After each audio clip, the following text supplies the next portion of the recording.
Alors, d'abord, il faut savoir que l'alimentation moderne est devenue acidifiante pour deux raisons. C'est qu'elle est restée relativement importante en aliments protéiques d'origine animale qui sont relativement acides, et elle est faible encore en aliments alcalins que sont les fruits et les légumes. Nous disposons aujourd'hui d'outils biologiques qui nous permettent d'apprécier l'impact de notre alimentation sur l'excès d'acidité qu'il pourrait y avoir dans notre corps. On s'y intéresse beaucoup dans le sens où l'acidité est souvent associée à des risques plus importants de blessures musculaires.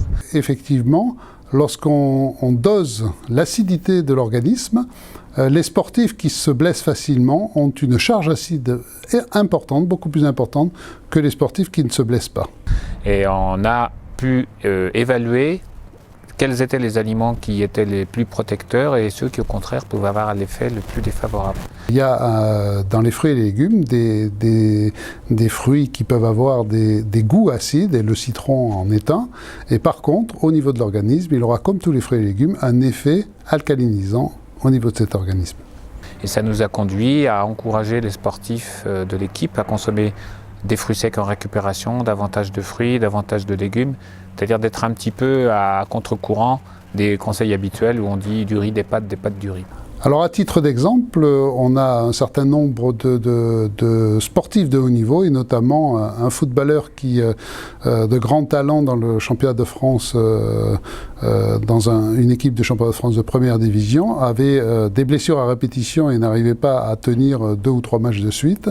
Et en mesurant sa charge acide, on a remarqué qu'il avait une charge acide qui dépassait les 100, alors que la moyenne française est autour de 40 et que le taux idéal devrait être entre 0 et 10. Et que lorsqu'on a pu alcaliniser effectivement son organisme, eh bien, au bout de quelques semaines, il a pu reprendre son entraînement et la compétition très rapidement et tenir une bonne partie de la saison.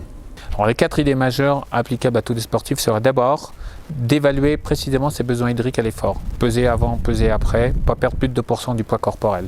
Deuxièmement, utiliser systématiquement une boisson énergétique à l'entraînement, quelle que soit l'activité, sa durée, son intensité. À chaque fois qu'on en consomme, il faut se dire « je nourris mon cerveau, je nourris mes défenses ».